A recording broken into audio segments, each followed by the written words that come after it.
개혁신당 이준석 후보가 TV토론에서 여성 신체 관련 발언을 한 것을 정치 공방을 넘어 법적 공방으로 번지고 있습니다. 네, 이준석 후보는 민주당 이재명 후보 아들 관련한 의혹을 말한 것이라며 반박하고 나섰는데요. 여성단체는 이준석 후보를 고발하고 나섰습니다. 자세한 내용 김광삼 변호사와 함께 짚어보겠습니다. 어서 오세요. 네, 안녕하세요. 자, 먼저 개혁신당 이준석 후보가 어떤 발언을 했는지 저희가 시간 순서대로 정리를 했습니다. 들어보시죠. 민주노당 기준이 없습니까? 이런 성폭력적인 발언에 대해서? 그건 있죠. 그러나 지금 이걸 묻는 취지는 잘 모르겠는데요. 기준은 매우 엄격합니다. 매우 문제가 되는 발언입니까? 아닙니까? 우리는 당연히 이제 성적인 학대를 한다든가 이런 부분에 대해서는 누구보다 엄격하게 정하고 있습니다. 이재명 후보님 동의하십니까? 원본을 보신 분도 알겠지만은 순화해가지고 제가 표현한 것이고 그에 대해서 어떻게 더 순화해야 될지는 잘 모르겠습니다. 물론 그것을 보시면서 불편한 국민들이 있을 수 있다는 것은 저도 알고 있었고 그리고 그에 대해 가지고는 제가 심심한 사과를 하겠습니다. 하지만 제 입장에 봤을 때는 그것은 그런 언행이 만약에 사실이라고 한다면은 그것은 충분히 검증이 필요한 사안이다 이렇게 보고 있습니다. 저급한 혐오 표현 외에도 2년 가까이 700회 넘게 총 2억 3천만 원 정도의 불법 도박 자금을 입금한 기록이 나왔습니다. 이재명 후보가 이를 모르고 있었다면 무관심이거나 무능일 것입니다. 그런 인물이 과연 나라를 맡을 자격이 있겠습니까? 저는 굴복하지 않습니다. 진실을 덮으려는 시도에는 단호히 맞설 것이며 법적 책임도 함께 묻겠습니다. 네, 논란이 된 이준석 후보의 여성 신체 관련 발언. 그러니까 이준석 후보 측은 이재명 후보 아들 발언을 인용을 한 거고 그나마도 자신은 순화해서 쓴 것이다 이런 입장인 거죠. 근데 아마 이제 물으려는 취지는 그런 것 같아요. 이제 첫 번째는 이런 정도의 발언은 여성 혐오 발언이냐 아니냐. 그러니까 이제 자기가 했던 발언이 아니고 이제 제3자가 했던 발언인데 저도 뭐 그때 TV 토론을 봤습니다만은 예. 이재명 후보의 아들을 지칭하지 않았어요. 예. 어떤 사람이다 이렇게 얘기했거든요. 그래서 저게 누굴 얘기하는 건지 저도 그 당시에 사실은 정확히 알지 못했고 저거 자체 가지고 어떤 혐오 발언이 아니냐 그러면서 이제 그 다음 단계로 나가려고 했던 것이 아니냐 이제 그런 생각을 했었는데 TV 토론 끝난 다음에 이게 이재명 후보 이제 아들과 관련된 것이라는 그런 것이 문제가 되고 그다음에 또 이제 제가 볼 때는 일단 뭐 어떤 이제 이준석 후보는 그런 얘기를 하는 거예요. 이제 민주당이랄지 진보 측에 여성 혐오와 관련해서 어떤 유선적인 면 이제 그런 걸 드러내야겠다고 하기 위해서 했다고 하는데 예. 일단 이제 어휘 선택을 좀 잘못했다. 그래서 아마 본인 입장에서는 제3자가 했던 이 얘기를 가지고 하기 때문에 자기가 한 얘기는 아니죠. 그러니까 발언에 이제 문제가 없다고 생각을 했을 것 같은데 그 내용에 보면 이제 상당히 우리가 불편할 수 있는 거북한 이제 그런 단어가 들어있지 않습니까? 이제 그러다 보니까 이제 그런 부분이 어떻게 TV 토론에서 이게 나올 수 있는 이야기냐? 그다음에 또 이제 TV 토론 자체가 이제 전 국민이 보잖아요. 특히 또 어린 뭐 청소년들, 아동들도 보는데. 그런 용어를 쓴 것 자체에 대해서 이건 일종의 하나의 이제 언어 폭력이다. 이제 그런 비판을 받고 있는 거죠. 예. 그러니까 이 말을 놓고서 그런 공방을 주고받은 걸 넘어서 이제 고발까지 법적인 행동까지 나오고 있더라고요. 여성단체가 고발을 했다고요? 여성단체는 이제 고발하는 건 그런 취지인 것 같아요. 그 내용 자체가 어떤 여성 혐오를 부추기고 여성 폭력적이다, 그리고 성폭력이다 이렇게 얘기를 하는데 사실 이제 법적인 것 자체는 일반적인 어떤 형사처벌이랄지 특별법 성범죄와 관련된 구성 요건에 해당이 되지 않습니다. 왜냐하면 이게 어떤 토론 과정에서 일어난 거고 토론 과정에서 일어나는데 그걸 자기가 이제 질문하는 내용이거든요. 어떤 남자가 어떻게 했을 때 이건 여성 혐오냐 아니냐 이렇게 묻는 거기 때문에 사실은 이거 자체는 뭐 어떤 뭐 비방이랄지 아니면 모욕이랄지 이런 건 될 수 없어요. 물론 이제 받아들이는 입장에서는 굉장히 모욕적이고 그렇게 볼 수 있겠죠. 더군다나 만약에 여성을 비하하고 폭력적이라고 한다면 여성 전체에 대한 것이고 그러면 사실 이제 명예훼손이랄지 이제 그런 것들을 하려면 이제 고의성이 있어야 돼요. 네. 고의성이라는 것은 어떤 성적으로 이제 비하한다랄지 이제 그런 목적이 있어야 하는데 이제 성적 비하나 성적 수치심을 일으키는 어떤 언어 자체는 말 자체는 형사상 죄는 되지 않습니다. 네. 더군다나 만약에 이게 명예훼손이랄지 모욕죄가 되려고 하면 이제 특정이 돼야 하거든요. 음. 근데 여성이라는 것은 사실은 이제 특정되지 않는 것이죠. 또 여성 중에서도 저 말을 듣는 측에서는 저걸 굉장히 성적 수치심, 혐오감 있다고 느끼는 분도 있을 거고 또 뭐 그 정도는 괜찮다고 느끼는 분이 있기 때문에 이제 죄에 있어서는 이제 특정한 사람에 대해서 어떤 성적 비하, 수치심 일으키는 일을 말을 했을 때 모욕죄가 될 수 있고 경우에 따라서 이제 명예훼손죄가 될 수 있어요. 예. 예. 그런데 이준석 후보 측에서도 법적 대응을 예고했잖아요. 저는 굴복하지 않습니다. 진실을 덮으려는 시도에는 단호히 맞설 것이며 법적 책임을 묻겠습니다. 오늘 이렇게 강경 대응을 예고했어요. 이준석 후보 입장에서는 아마 이게 대선 토론회잖아요. 예. 그러니까 자기는 이제 공익적 입장에서 이재명 후보의 아들 또 어떻게 보면 이제 진보 측의 인사들의 어떤 여성과 관련된 부분에 있어서 어떤 입장을 취하고 있느냐 이제 이런 걸 물으려는 이제 의도였다 이렇게 본인은 또 밝히고 있지 않습니까?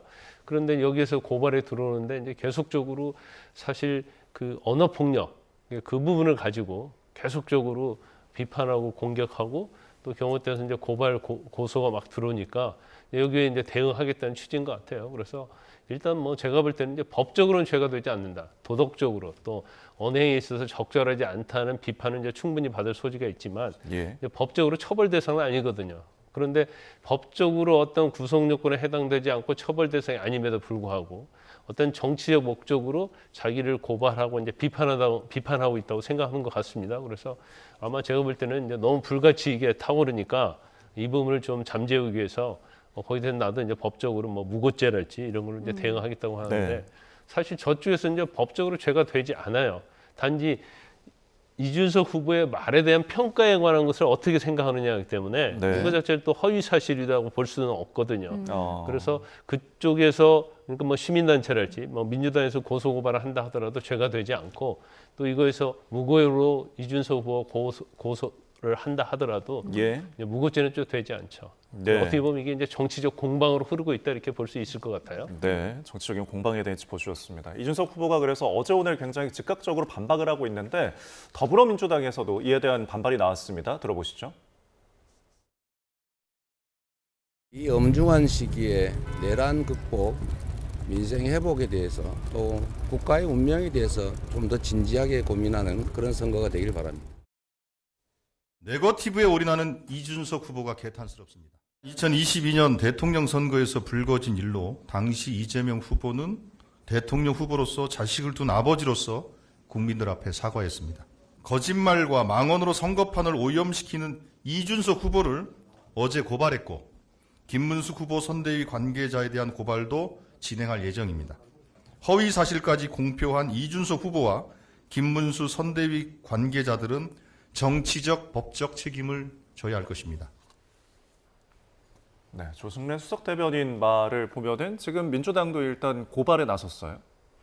근데 이번 대선을 보면 참 우려할 대목이 많아요. 예. 일단 무조건 고소 고발을 하는 거거든요. 근데 제가 지금 민주당이 고소 고발을 하는 내용, 국민의힘이 고소 고발하는 내용을 보면 예.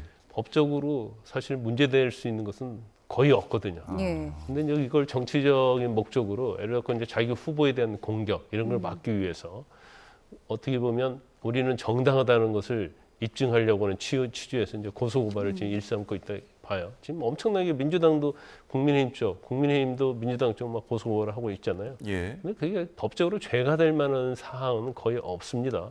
지금 이준석 후보와 관련돼서 민주당이 고발한다고 하지만 뭘 고발하는지를 모르겠어요. 왜냐하면 후보자에 대한 허위 사실은 아니거든요. 예.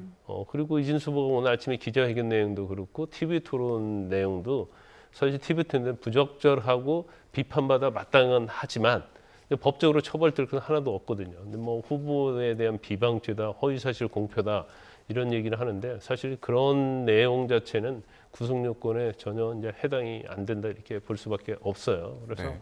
지금 뭐 국민의힘도 마찬가지고 그런데 너무 이제 고소 고발이 좀 난무하지 않나. 그러면 이제 수사기관, 경찰, 검찰이 사실 이제 민생에 올인해야 하잖아요. 예. 근데 이렇게 정치집권에서 고소 고발을 하게 되면 사실은 피해는 이제 국민들이 보는 거거든요. 그리고 사실 고소 고발 자체에 대해서 우리나라는 지금 뭐 사법방해랄지 이제 그런 죄가 없거든요. 그러니까 일단 뭐 고소 고발하고 보자 이제 그런 예. 취지인데 이건 이제 법적으로 갈 내용이 아니고 예. 정치적으로 갈 내용이거든요.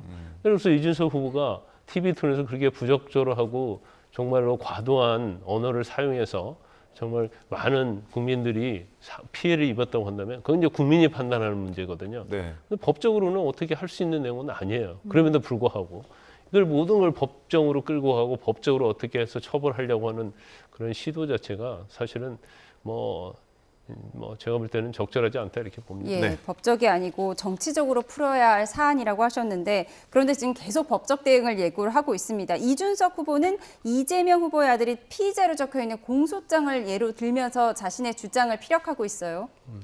근데 공소장은 뭐 저는 보지는 않았어요. 네. 그런데 아마 뭐 언론에 보도되고 이제 그런 내용 같습니다. 근데 이제 공소장 내용 자체가 아마 2021년에 어떤 인터넷 플랫폼에서 커뮤니티에서 이제 걸그룹들이 나온 사진들 여기에 댓글을 달았던 것 같아요. 예. 근데 댓글 자체가 굉장히 음담 패설 그리고 어떤 성적 수치심을 느끼게 할 수 있는 이제 그런 내용들에 대해서 이준석 후보가 이제 얘기를 하는 거예요. 그래서 예. 지금 알려진 바에 의하면은 뭐 벌금 500만 원을 받았다는 예. 거잖아요. 예.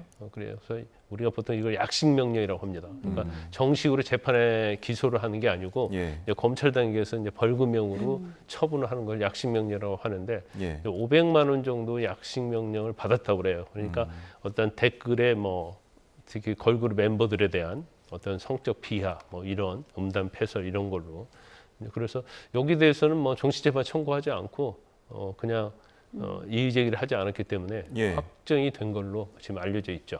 예, 지금 저희가 이제 법적 고발이 있어서 법적인 문제를 좀 다루곤 있는데 지금 한편에서는 이제 윤리적으로 이준석 후보의 발언에 대해서 뭐 의원 제명까지 해야 된다라는 이야기도 나오는 것 같더라고요. 이 부분은 어떻게 보십니까? 그러니까 참 이게 저도 이제 어려운 부분이에요. 예. 저는 사실 TV 인터뷰를 보면서 그 내용 볼 때 저거 조금 너무 구체적이고 그러지 않는가 이제 그런 생각을 했었는데 예. 그런데 내용 자체가 뭐 언어 사용이랄지 이건 제가 볼 때는 그건 잘못한 건 분명히 맞습니다. 예. 그렇게까지 할 필요가 있었을까? 더군다나 여성 혐오에 대한 의견을 물으려고 했다고 한다면 이제 그런 식이 아니더라도 충분했거든요. 또 다른 언어를 구사해서 할 수 있었는데 그런데 특정하게 딱 언어를 쓰면서 하기 때문에 그거에 대해서 사실은 불편해하고 반감 가는 그런 뭐 분들이 굉장히 많이 있겠죠. 예. 그래서 저는 뭐 개인적으로 볼 때 이거 자체가 사실은 이준석 후보에도 상당히 치명적이라고 보거든요. 예. 근데 정치인에서 치명적이라는 건 뭐예요? 다음 총선. 국민들이 선택하지 않을 그런 위험성. 이제 그런 거 아니겠습니까? 정치에서 사라질 수 있는 거예요. 그래서 그런 식으로 되는 것이지 제명하려고도 사실은 뭐 제명이 되겠습니까? 뭐 아니면 국민의힘에서 도와주지 않으면 예. 그렇지만 이제 저런 내용 자체가 사실은 이재명 지금 굉장히 우월적인 어떤 지지를 받고 있는 이재명 후보에게 어떤 득표에 있어서 이제 문제가 조금이라도 영향을 끼칠 가능성이 있다고 하니까 예. 이제 민주당 입장에서는 굉장히 민감하게 반응을 하는 것이죠. 그래서 이건 정치 차원을 넘어서 이건 뭔가 제명도 해야 하고. 예. 그러니까 원래 이준석 후보가 잘못된 것보다도 훨씬 이제 5배, 10배로 어떻게 보면 제가 볼 때 이제 공개를 하고 있다고 봐요. 네. 그게 바로 이제 정치다 이렇게 볼 수 있는 거죠. 예. 알겠습니다. 그런데 이렇게 이재명 후보 아들의 공소장이 공개되다 보니까 댓글 관련 내용뿐만 아니라 도박 자금에 대한 내용도 있었나 봐요. 그 내용은 굉장히 많이 회자가 됐었죠. 근데 그거에 대해서 지난 2022년도에 이재명 후보도 아마 사과를 했을 네. 겁니다. 그래서 지금 문제 삼고 있는 것은 한 2년 동안 걸쳐서 한 700회에 걸쳐서 이제 도박 사이트에 이제 입출금을 했다는 거 아니에요? 그게 금액이 한 2억 3천만 원 된다고 하니까 예. 이건 제가 볼 때는 처벌 받았는지 안 받았는지 모르겠어요. 이제 언론 보도에 되고 일부 유튜버에서 이걸 이제 폭로를 해서 알려진 내용인데 이제 도박을 한 건 맞는 것 같아요. 예. 그래서 그 부분에 대해서 이재명 후보도 이전에 자식을 잘 가르치지 못했다 하고 사과한 적이 있거든요. 그런데 이제 법적으로 만약 처벌을 안 받았다고 한다면 예. 뭐 이것도 상당히 이제 문제가 될 수 있는 여지는 있겠죠. 예. 그러면 이제 그 자금 출처에 대해서 조금 나중에 문제 소지가 있다면 이 부분도 법적인 처벌을 받을 수 있는 건가요? 그것은 국민의힘 쪽. 예. 그래서 이제 문제를 삼고 있는 거예요. 그렇습니다. 그러면 그 당시에 과연 2억 한 3천만 원 정도를 이재명 후보의 아들이 이걸 정말 뭐 동원할 수 있는 능력이 있었느냐? 그렇지 않고 아버지의 돈, 이재명 후보의 돈 가지고 했다고 한다면 사실 이재명 후보는 이제까지 선거직으로 이제 공무원 생활했잖아요. 예. 그러면 재산 등록을 해야 하거든요.